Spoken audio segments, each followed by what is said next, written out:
Welcome back to my channel. Hello guys, আসসালামু আলাইকুম। সবাই কেমন আছেন? আশা করি সবাই ভালো আছেন। তো বন্ধুরা, আজকে আমি তোমাদের সাথে স্পেশাল একটা রেসিপি শেয়ার করব, সেটা হচ্ছে চিকেন চাপড়ি। তো চলো বন্ধুরা, রেসিপিটা শেয়ার করি। কি কি নিয়েছি? প্রথম আমি মুরগির সলিড মাংস নিয়েছি, বুকের মাংস। সেগুলো কেটে পরিষ্কার করে ধুয়ে এই যে গ্রেটার দিয়ে গ্রেট করে নিচ্ছি। এই যে একদম মিহি মিহি করে গ্রেটার দিয়ে গ্রেট করে নিলে ভালো হবে। তো এই তো এরকমভাবে আমি সবগুলো গ্রেট করে নিচ্ছি। আর গ্রেট করা, এই তো আমার গ্রেট করা হয়ে গেছে। তো এখন আমি 3-4টা আলু এরকম করে গ্রেট করে নিব। এভাবে মিহি মিহি করে গ্রেট করে নেব। চাইলেও কেউ কুচি কুচি করে কেটেও দিতে পারো বা পাটায় ছেঁচে বেটেও দিতে পারো, সমস্যা নেই। তো আমি এরকমভাবে গ্রেটার দিয়ে গ্রেট করে নিচ্ছি কুচি কুচি করে। এই তো আমার আলু গ্রেট করা হয়ে গেছে।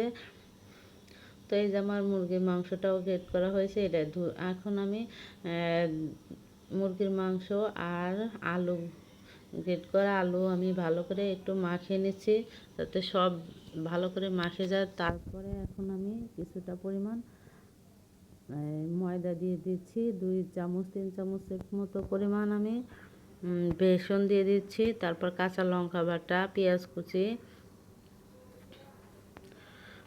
তারপর আদা বাটা, জিরা বাটা, মশলা বাটা, সব রকমের মশলা, মাংসের সব রকমের মশলা দিয়ে দিচ্ছি। তারপরে অল্প একটু পরিমাণ মরিচের গুঁড়া, হলুদের গুঁড়া, ধনিয়া গুঁড়া, তারপর পরিমাণ মতো লবণ দিয়ে নেব। তো আমার এখন সব উপকরণ দেওয়া শেষ। এখন আমি সবগুলো উপকরণ ভালো করে মাখিয়ে নেব।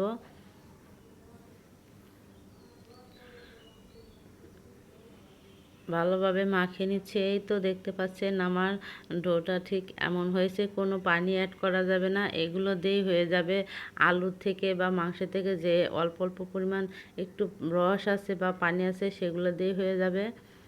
এই তো এটা চাইলে কেউ কাবাব বা রোল, বড়া, অনেক কিছুই বানানো যায়। তো আমি কিছুটা পরিমাণ কাবাব বানিয়ে রেখেছি, আর কিছুটা পরিমাণ দিয়ে আমি চাপটি বানিয়ে। তো আমি প্রথমে এই যে তারপরে আবার ময়দা নিয়েছি। ময়দাতে অল্প একটু লবণ দিয়ে তারপর অল্প অল্প করে পানি দিয়ে ভালো করে মাখিয়ে নিচ্ছি। অল্প অল্প করে পানি দিয়ে মাখিয়ে নিতে হবে, একদম বেশি করে পানি দেওয়া যাবে না, তাহলে ডোটা পারফেক্ট হবে না।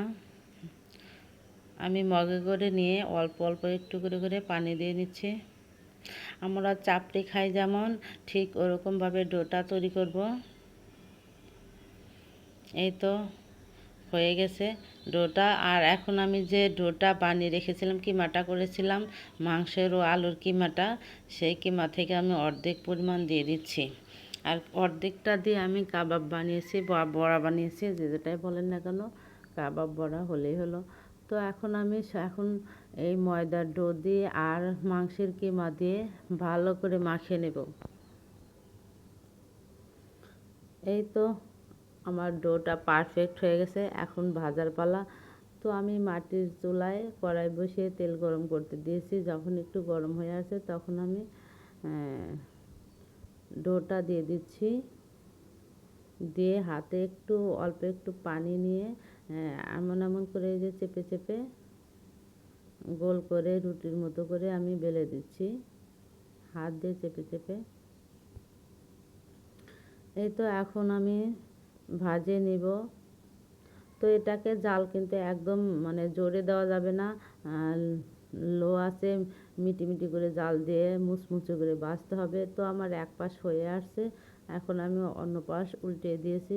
এভাবে আমি এপিট ওপিট উল্টে পাল্টে মুচমুচে করে ভেজে নেব। তো বন্ধুরা, আমার ভিডিওটি যদি ভালো লেগে থাকে তাহলে প্লিজ লাইক কমেন্ট করবে আর আমার পাশেই থাকবে। আর পুরো ভিডিওটা দেখার জন্য সবাইকে অসংখ্য ধন্যবাদ। আর এই যে দেখতে পাচ্ছেন বন্ধুরা, কতটা লোভনীয়, অনেক মজার হয়েছিল, যা বলার মতো না, অনেক টেস্টি। আপনারাও চাইলে ট্রাই করতে পারেন। ভালো থাকবেন, আল্লাহ হাফেজ।